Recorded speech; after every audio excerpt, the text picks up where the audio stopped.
Bismillahirrahmanirrahim. Assalamualaikum warahmatullahi wabarakatuh. Alhamdulillahirabbil alamin wa bihi nasta'inuhu ala umuri dunya waddin. Assalatu wassalamu ala asyrafil anbiya'i wal mursalin wa ala alihi wa sahbihi ajma'in wa man tabi'ahum bi ihsanin ila yaumiddin. Marhaban bil ikhwati jami'ah. Alhamdulillah, kaum muslimin wal muslimat rahimakumullah. Pada kesempatan ini kita bisa berjumpa di awal bulan Ramadan dengan keadaan sehat walafiat, tidak ada halangan suatu apapun. Yang pertama, kami mengajak diri pribadi kami dan antum semuanya, mari kita bertakwa kepada Allah. Bertakwa dengan menjalankan perintah-perintahnya semampu kita dan sekuat kita. Begitu pula kita bertakwa kepadanya dengan menjauhi larangan-larangannya tanpa terkecuali. Yang selanjutnya, salawat serta salam mudah-mudahan tetap tercurah limpah kepada junjungan kita Nabi Muhammad sallallahu alaihi wasallam, dan mudah-mudahan kita semuanya mendapatkan syafaat atau pertolongan beliau nanti di hari akhir. Amin. Kaum muslimin wal muslimat rahimakumullah. Allah Subhanahu wa taala berkalam di dalam surat Al-Baqarah di juz kedua di ayat 185 yang berbunyi, Syahrul Ramadan alladzi unzila fihil Qur'an hudal linnasi wa bayyinatin minal huda wal furqan.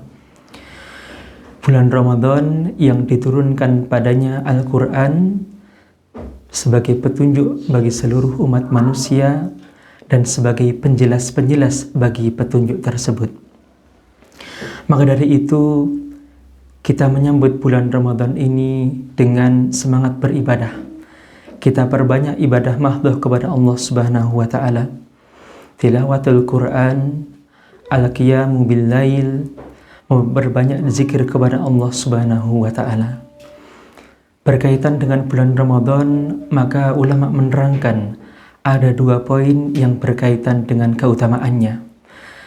Keutamaan yang pertama adalah dari 12 bulan yang dimiliki oleh umat Islam, ada Muharram, Safar, Rabiul Awal, Rabiul Akhir, Jumadil Ula, Jumadil Akhirah, Rajab, Sya'ban, Ramadan, Syawal, Dzulqa'dah dan Dzulhijjah.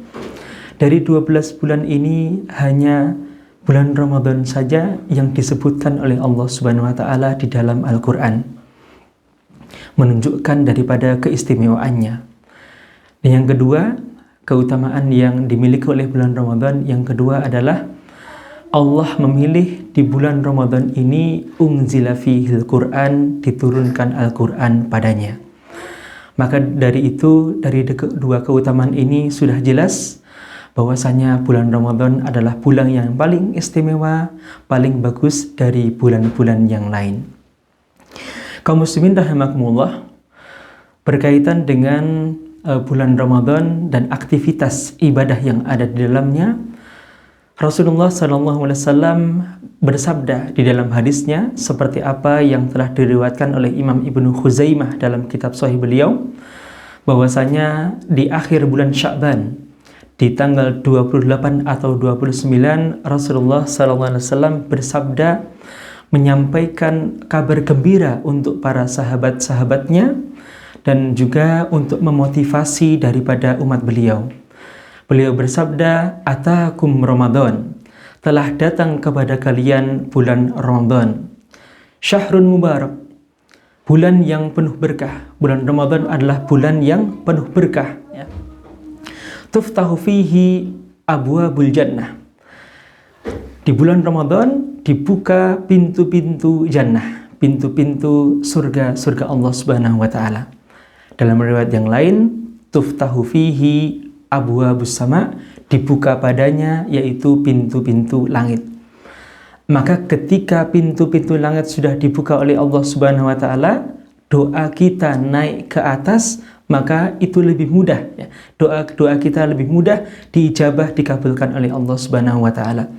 Sebagaimana Aisyah radhiyallahu taala anha ya pernah bertanya kepada Nabi, "Wahai Nabi, bagaimana jika nanti saya melihat malam Lailatul Qadar? Jika saya menyaksikan mendapati malam Lailatul Qadar?" Maka Rasulullah SAW menjawab ya, memberikan arahan kepada istri beliau yaitu Aisyah, maka berdoalah, Allahumma innaka afuun tuhibbul afwa fa'fu anni. Ya Allah, sesungguhnya Engkau zat yang maha pengampun, Engkau suka pengampunan, maka ampunilah daripada dosa-dosaku. Kemudian lanjutan daripada sabdanya, tuftahu fihi abwabul jannah wa tughlaqu fihi abwabul jahim, dan akan ditutup abwabul jahim, yaitu pintu-pintu neraka jahim ya, dalam riwayat yang lain abwabu jahannam, pintu-pintu jahannam. Kemudian yang selanjutnya wa tughallu fihi maradatus syayatin, dan akan ditangkap dan dibelenggu maradatus syayatin, yaitu setan-setan pembangkang, setan-setan kelas kakap, setan-setan yang mereka termasuk pembesar daripada syayatin, mereka ditangkap oleh Allah Subhanahu wa taala ya. Maka ini akan berdampak ya kepada aktivitas kita. Dengan penangkapan setan-setan tersebut ya yang besar ya, maka ulama mengatakan ya, setan-setan yang kecil tidak ditangkap oleh Allah Subhanahu wa taala, dibiarkan. Maka kita perhatikan ya, di bulan Ramadan pun masih ada orang yang bermaksiat kepada Allah. Itu dampak dari situ. Maka berkaitan pula dengan penangkapan setan-setan yang besar ya, kita bisa semangat dalam ibadah. Kita bisa menahan, bisa ya merem daripada aktivitas yang kita bisa merem ya daripada perbuatan-perbuatan dosa. Maka dari itu ya, kita bersyukur kepada Allah Subhanahu wa taala daripada hadis ya yang telah disampaikan Nabi berkaitan dengan keutamaan-keutamaan yang ada pada bulan Ramadan. Kaum muslimin rahimakumullah, untuk yang selanjutnya ulama mengatakan innama summiya Ramadan li'annahu yarmidzu dzunub ya. Sungguh tiada lain dikatakan itu bulan Ramadan ya, karena bulan Ramadan itu mempunyai sifat yarmidu au yuharrik ya, yuharrik ataupun membakar daripada dzunub, yaitu dosa-dosa kita. Harapannya apa ya? Harapannya dosa-dosa kita diampuni oleh Allah Subhanahu wa taala ya. Yang itu ya muncul, pengampunan tersebut muncul karena kita beraktivitas di bulan Ramadan. Puasa, tilawatul Quran, al-qiyam bilail dan sebagainya. Mudah-mudahan apa yang telah kita kaji pada siang hari ini ya mendapatkan ridha Allah Subhanahu wa taala ya. Kita sedikit berbagi ilmu ya. Mudah-mudahan ilmu yang kita dapatkan ya diberkahi oleh Allah Subhanahu wa taala dan kita bisa melaksanakan sebaik mungkin. Itu dulu mungkin apa yang bisa kami sampaikan. Terima kasih banyak atas perhatiannya. Mohon maaf atas kekurangan kami. Wassalamualaikum warahmatullahi wabarakatuh.